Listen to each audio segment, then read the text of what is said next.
Welcome to Religion in the American Experience, a podcast that explores how religion has shaped America and how America has shaped religion, which can help us as we wrestle with complex questions of American governance and purpose in the 21st century. Here's your host, Chris Stevenson. Hello, welcome to another episode of Religion in the American Experience, where we explore religion's role in shaping the country and the country's role in shaping religion, which becomes exceptionally helpful as we wrestle with difficult questions of governance and American purpose in the 21st century. As you may have heard, Arnold Friberg's famous painting of George Washington kneeling in prayer at Valley Forge has been in the news. While we are not going to join the conversation about whether or not the painting is an accurate depiction of truth and what this may or may not mean about Washington, his religion, or America, we do want to provide an answer to this question. What does the historical record tell us about George Washington's religious beliefs and practices? Our hope for this and all episodes is to make each of us more effective stewards of religion's role in the American experiment in self-government. John Fia has agreed to help us out. John Fia is professor of American history and chair of the history department at Messiah College. He is the author or editor of 6 books, including The Bible Cause, A History of the American Bible Society, Why Study History, Reflecting on the Importance of the Past, and Was America Founded as a Christian Nation? A Historical Introduction. His essays and reviews have appeared in a variety of scholarly and popular venues. Thanks, John. We are indebted to you for taking time to be here and share with us your hard-earned knowledge. Yeah, good to be here. So, John, let's just start at the beginning here. What do we know about religion in George Washington's early life? Yeah, George Washington was born in 1732, so he was born in Virginia.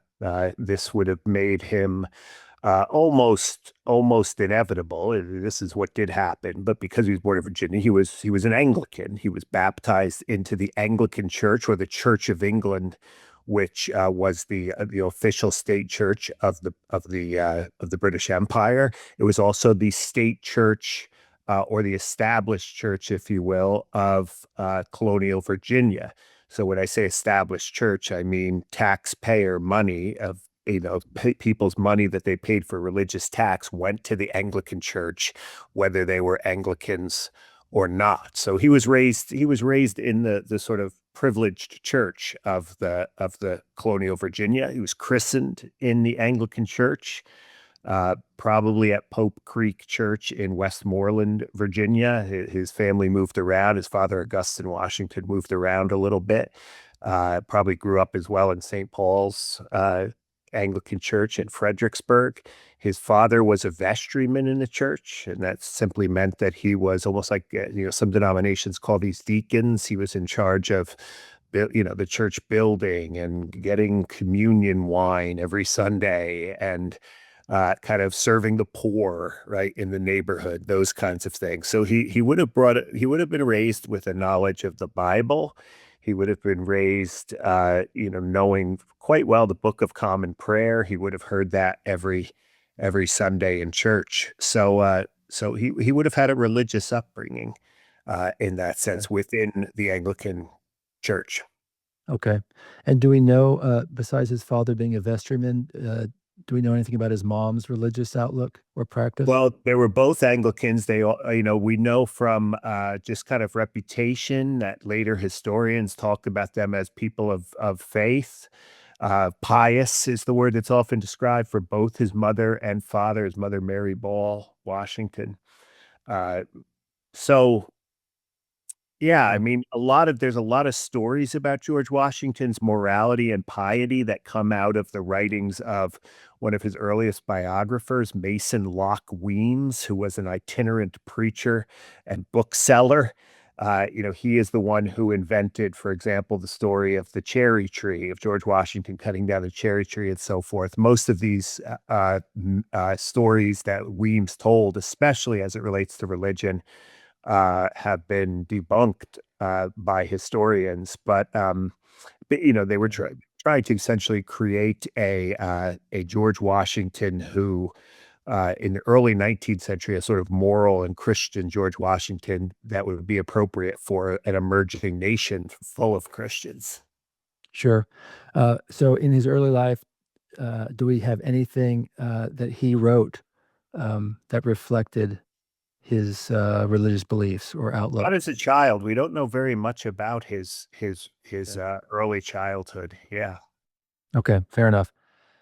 So now let's move up a little bit. During his adult years prior to the American Revolution, is there anything, John, that helps us understand his religious beliefs and practices during that time in his life? Sure. George Washington gets married to Martha Custis in 1759. So he is already an established military leader within the British, within the British Army. He had already fought in the French and Indian War by that point. Uh, Martha is much more kind of related to the more evangelical wing of the Anglican Church. Uh, Okay. so a lot of what we know about George Washington's religious practices and stuff as a young man before the American Revolution, uh, comes from certain habits as well that we know about Martha and her faith. We know that the couple attended the Pohick Church. This is about, I don't know, about 6 miles or so from Mount Vernon, which was the estate, the plantation that they purchased. We all also know that he and Martha occasionally traveled a little further into Alexandria, Virginia, where they attended an Anglican church there, Christ Church. Uh, we know that George Washington, here Martha's religious faith kind of fades out of the picture a little bit. We know that George attended at least once a month, he attended church. Again, that may sound like not much or, but this was pretty common for someone of George Washington's stature. It was also required by law that everyone in Virginia had to attend church um, at least once a month. So, he would attend, he would do his do duty on the other Sundays. He was known to fox hunt during Sunday mornings. He would play cards with friends on Sunday mornings instead of go to church. But he would definitely fulfill that duty of going at least once a month. Oftentimes, when Anglicans went to church on Sunday too. They worshiped, they went through the liturgy of the Book of Common Prayer and so forth, but they also conducted business at church on Sundays. They would go back behind the church building and make deals with one another. They would talk politics and so forth. So it was kind of a social event as much as it Yeah. was a religious event, attending church. We know, like his father, George was also a vestryman, though, in the church. So he did take certain responsibilities for the health and vitality of the church. That includes, again, caring for the poor, building upkeep, preparing for communion, at least, making sure the elements of the communion are available. So clearly he's continuing to live his life out as an Anglican member of the Anglican community. Okay. Good. All right. Um, and at this point, up until the American Revolution, do we have any writings of his expressing anything about his religious belief? Well, we know by this point he starts talking about, again, nothing published, but his letters and so forth. He starts talking a lot more about this idea of providence. This was the idea that that God was in control of the world and that God interacted and engaged with his creation. In a kind of close and intimate way at times, or that God was crafting the course of human history. Um, it's interesting when Washington talked about providence. He often talked about providence in terms of it being a kind of mystery, right? He wasn't trying to specifically discern the hand of providence. and try to find specific moments where God intervened and so forth. But he talked about it in a kind of vague way. Clearly, he was referring to the Christian God when he talked about providence. But providence was something that, he could rest in, he could take comfort in, rather than trying to, pinpoint particular moments where God was at work and God wasn't at work. So I think Yeah. it's during the French and Indian War and then into this period as a young man prior to the revolution, through the revolution, all the way through his presidency. He mentions this word as it relates to his religious beliefs in his private writings, his letters, and so forth, more than any other kind of religious concept, including the name Jesus Christ, which he only at least utters in his extant correspondence twice, and neither of them were references to his own personal faith. They were sort of the Okay. religion of Jesus Christ, right? Another way of describing Christianity. So he's really hard to pin down in terms of what his actual theology consisted of, and this was pretty consistent with Anglicanism. Anglicans were what the 18th century theologians of England called latitudinarians. In other words, it was certainly a religion of piety and the sacraments and the liturgy and the preached word. These things, of course, were important, but it was also Anglicans tended to think more about religion in terms of social morality and the ways in which faith could inform, the community or the colony or the region where it was. So again, Right. not that's not to downplay the kind of Sure. vertical relationship with God kind of thing, because Anglicans did have that, but it also had this social dimension that Yeah. perhaps evangelical religion at the time did not, since it was so sort of otherworldly focused. Yeah. Okay. When he spoke of providence before the revolution in his letters or other writings, was it in context of him seeing providence in his life, or was he talking about it in a sort of philosophical way, not connected to anything going on with him, or both? Prior to the revolution, mostly in terms of his own life and the circumstances that happened to Okay. him, and it was usually in the context of war, the French and Indian War. Yeah. He was couple times his life was almost taken by bullets, during the Yeah. fight, Native Americans shooting at him and so forth, and he would chalk up his life to providence, right? In other words, I don't know why I'm still here. I don't know why Right. uh, that bullet didn't hit me, but it must be providential. Again, this was the way he saw it. He wouldn't have kind of obviously pinpointed this and said, "Well, God is somehow protecting me because down the road he has a great plan Right. for me to be the president," or something like that. It was in the moment. Right. Right. Right. Okay. So now let's get into his time of public service. So now both leader first as leader of the Continental Army, um, participation in some of the founding gatherings, and then during his 2 terms as president Yeah. of the newly established United States. What do we learn about his religion from the historical record during these times, John? Well, first, as a general, George Washington, I think it's fair to say, wanted a religious, maybe even Christian army. He strongly urged. He didn't require, but he strongly urged his troops at all levels to attend church. He gave them the day off on Sundays so that they could attend church. He wanted each unit to have a chaplain.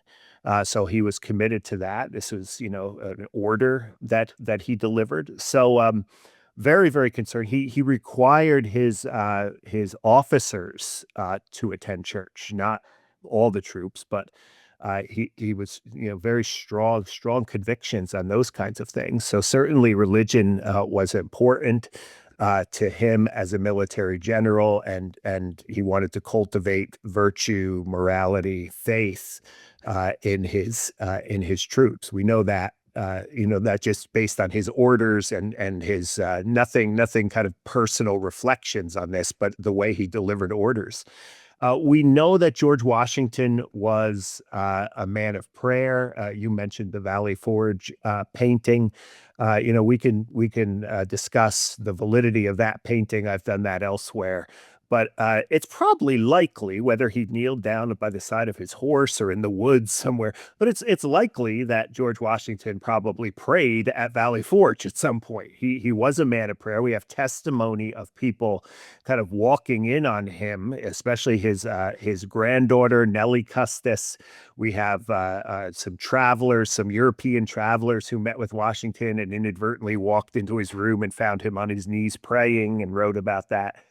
So he clearly was a man of prayer. We don't know how he prayed. We don't know if he prayed via just reading the Book of Common Prayer, if he did sort of a more, spontaneous prayer or something to that effect. But clearly prayer was important to his religious life. While he was president, he attended church almost every Sunday. In Philadelphia, where he spent most of his time as president, he would have attended Christ Church in Philadelphia on 2nd and Market Street, or he may have occasionally gone to St. Peter's, which was 3 or 4 blocks south of Christ Church. Again, both Anglican congregations.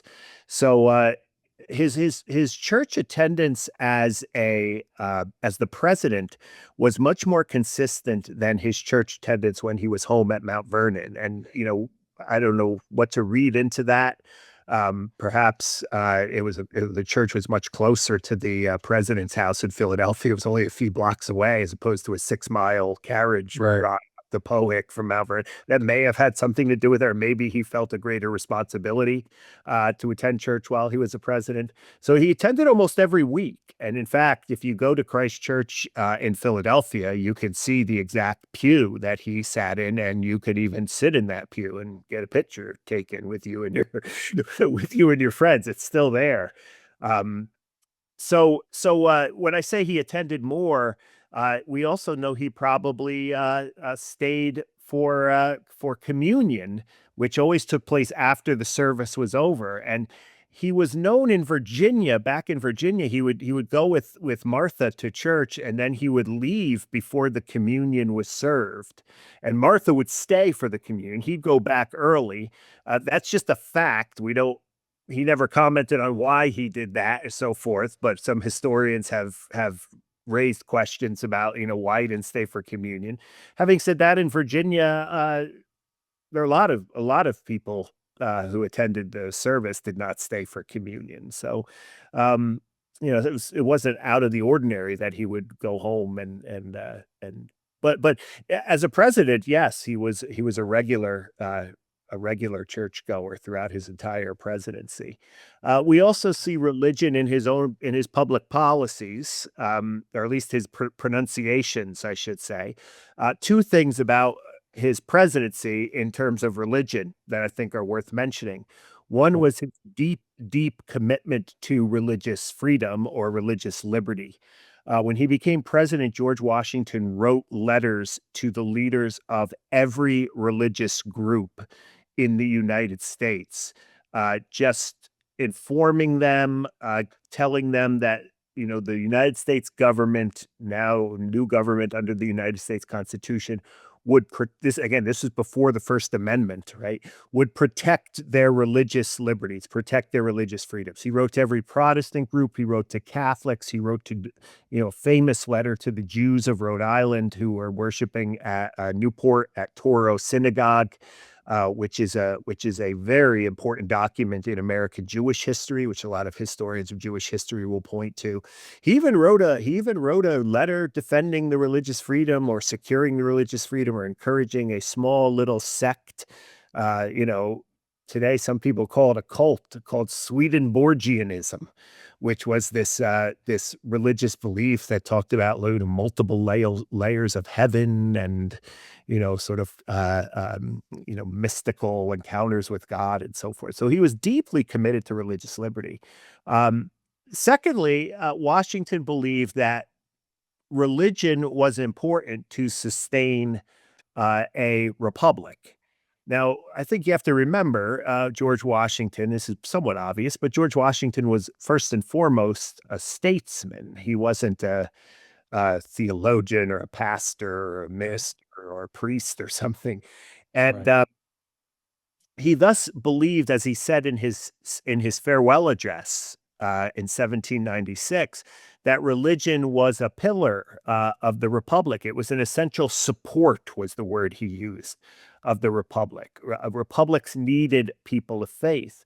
And why I say he wasn't a minister, he was a statesman. What I mean by that is he was tasked with building and sustaining a republic.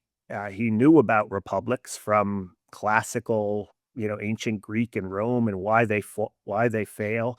And he knew that a republic needed virtue. Yeah. And what he meant by virtue is a little bit different than what we sometimes hear today. Today, we often think about virtue through the lens of kind of Victorian novels, and it's usually a female virtue, right? A female characteristic, right? The virtuous woman is Right. chaste or moral. But in the 18th century, virtue was a political term. And it really applied. It was actually quite masculine because only men were involved in politics, formal politics at least. And it really meant anyone who was willing to sacrifice his or her, mostly his, self-interest, right, for the greater good of the republic, right? At times you needed to sacrifice those rights for the common good. Not all the time, but at times, right? Um, and Washington believed, as well as all of the founding fathers, that if a person knew how to sacrifice their own self-interest to something greater, say God, or the tenets of their faith, they would make good Republican citizens. They would sacrifice their self-interest for the good of the republic as well. So it's important to realize that Washington saw religion as a support to the republic, right? To keep the republic going in that way. Religion, in his mind, always served the greater good of the republic in that sense. I mean, he wasn't, a pastor trying to get people to heaven and those kinds of Right. things. Right. Okay. All right. Super helpful. You mentioned, and I had heard that in Virginia he did not attend communion. Maybe he would always leave, it seems. But then in Philadelphia he did. Did I hear As that far right? as we He know, he stayed, did, yes. as far as we know. Okay. There were a few times in Philadelphia. I said he went every Sunday. When he did miss on it was on rare occasions in Philadelphia when he didn't attend. There's one famous incident where an associate rector at Christ Church kind of called him out for not being there one week. And after this happened, he actually stopped going to communion, towards the end of his presidency in Okay. Philadelphia. After he was publicly called out, he wasn't present, but he was publicly called out. Yeah. Wow. Okay. Um, why was he such a champion of religious freedom? And as you say, this was before the First Amendment. Yeah. Where did that come from? Do you have any idea? Yeah. So George Washington was, this is debated among historians. George Washington, he never had a formal education, but he was deeply influenced, like many of the founding fathers, by uh, European British thinkers, often associated with the Enlightenment. John Locke, for example, who was an early champion of religious toleration and drawn upon for those who defended religious freedom. I think George Washington saw the American Revolution as a break from England and a break from Europe in multiple ways, and one of them was through religion. He had grown up in an established a colony with an established church.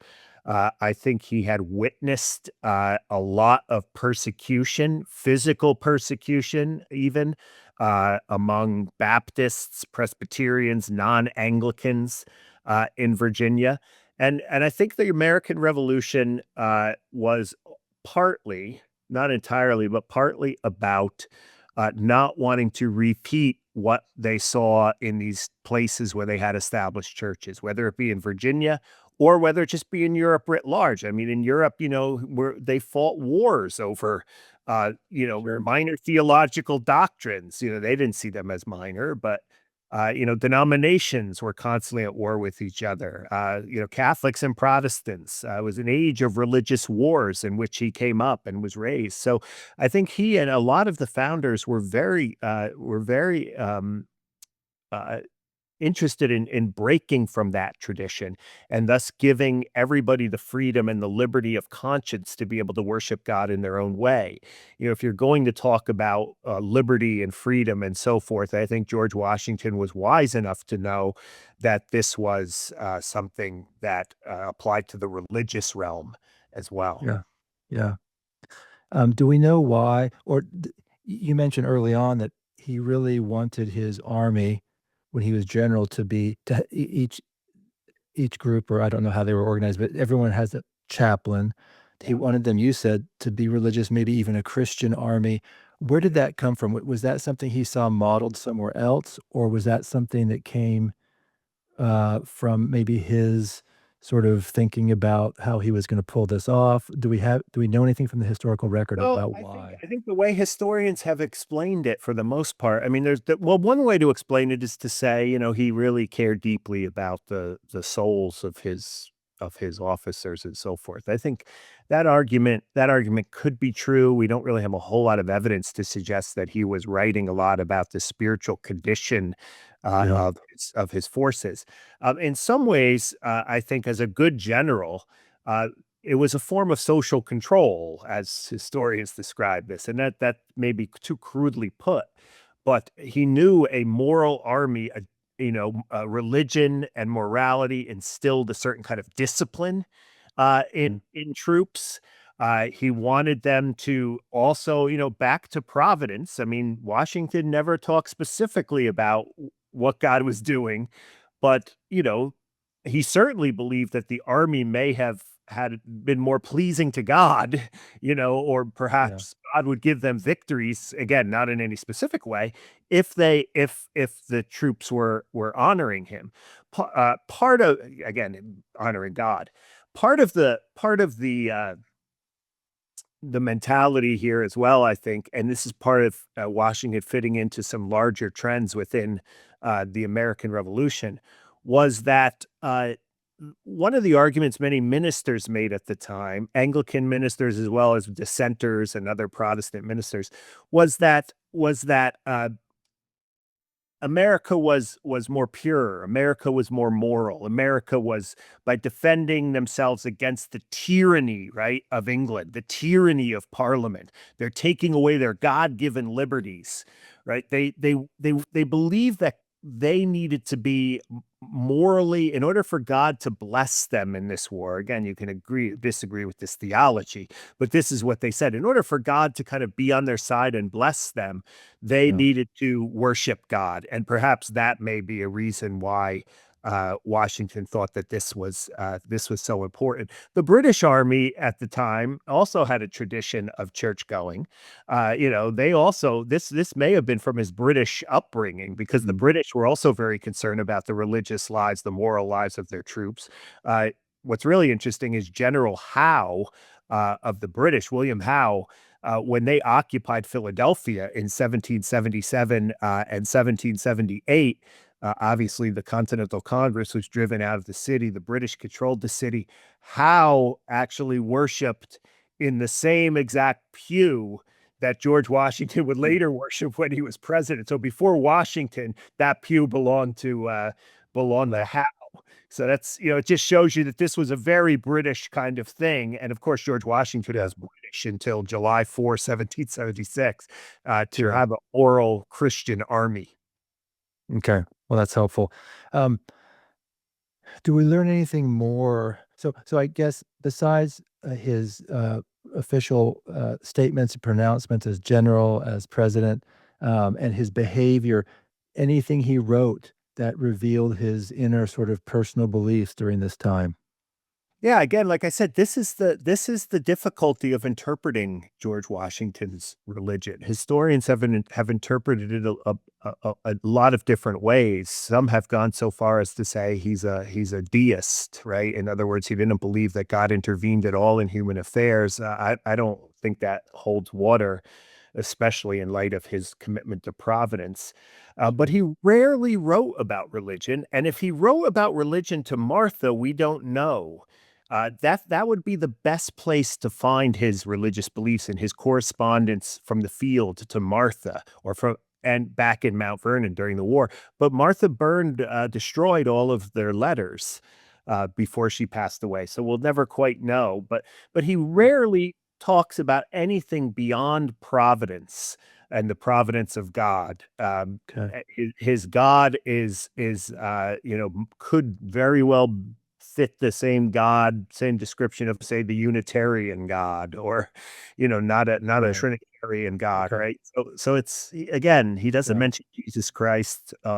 He doesn't talk deeply about this. He's very reserved when it came to Yeah. personal faith. Yeah. Yeah. You reminded me, she did burn all those letters. Why did she Yeah, do that? yeah. We don't know. We don't know. Wow, that Yeah, that would have been a um, treasure trove to understand them both, exactly. obviously. Yeah. Yeah. Okay, so do we learn anything more, John, about his religious outlook during his retirement years up Yeah. until his death? Not really. I mean, this is another kind of mysterious part of Washington's life that we don't know much about. A couple things might be worth mentioning. Um, we know, although it's not framed in a religious context, he obviously, or maybe not obviously, but he frees his enslaved men and women at Mount Vernon, but only after, in his will, and only after Martha passes away. I can't remember exactly how much longer, or how much longer she lives. It's not framed in a Christian way, but certainly it's a sort of rooted in his kind of sense of morality.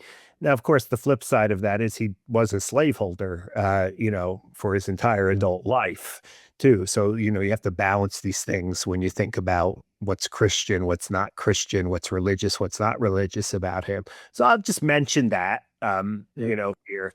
And then at his deathbed, it's really illustrative of how Washington kind of talked about his faith and religion.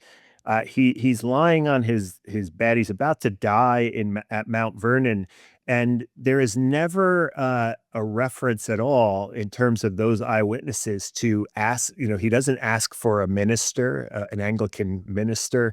He doesn't ask the Bible to be read. He doesn't pray. He doesn't ask for prayers for him. It's a very non-religious death, almost like one of the great military heroes of the Greeks or the right. Romans or something, Yeah, dying, in this kind of pre-Christian world. So unlike other founding, Alexander Hamilton, kind of called out to God. Some say even converted on his deathbed and so forth. Washington was very stoic in this way. It was so bothersome to one Presbyterian minister named Samuel Miller that reflecting back on news that Washington did not have call for prayer or so forth, really questioned whether Washington was even a Christian at all. How could a true Christian statesman not call upon God or ask for prayer at his death? And right. this raised a lot of questions later in the early 19th century about people who started raising things about whether Washington really was a Christian or wasn't a Christian. I think we need to look at that kind of commentary more as historical, right? Thinking about them in Sure. terms of, what were they trying to do by painting Washington one way or another, by then necessarily kind of suggesting Yeah, that they had the truth on this. yeah. Okay, interesting. I didn't know that about his death. Okay, well, this has been fantastic. Let me ask the final question I ask all of our guests, and this will be important for this particular episode for sure. As we conclude, John, do you want to share any lessons or takeaways from this topic, either in terms of important historical transformations you have noticed, or in terms of helping us better understand our present moment in the American narrative? Yeah, sure. So, we're recording this episode in June, in the 250th anniversary year of the United States, 2026. So there's a lot of already there's a lot of discussion all this year, and they'll continue throughout the rest of the year probably on the role of religion and the founding and American history. And I'll just, just the caution, I guess, everybody right now, when it comes to these questions of religion and the founding, they're all looking for what we historians call a usable past, right? Something that they can find in the past to advance whatever the agenda happens to be that they have, political or cultural or social agenda in the present. And that's natural. That's the Stanford historian Sam Weinberg said that seeking out something in the past is our quote unquote psychological condition at rest. We want to go into the past and find something that we need so that we can, live in the present. And again, that's a perfectly acceptable way of thinking about the past, but it's not the only way to think of the past. So my challenge, I guess, would be to consider the past in all its nuance and all its complexity. L.P. Hartley, the playwright, said that the past is a foreign country. They do things differently there. George Washington and the founding fathers lived in a world was very, very different from our own, while at the same time establishing ideals and principles that continue to guide us in the present. So it's that balance, I think, that's important. And when you are always looking for a usable past, you tend to cherry pick what you need from the past. And really, you're not doing service to the full record or the full complexity of what happened in the 18th century.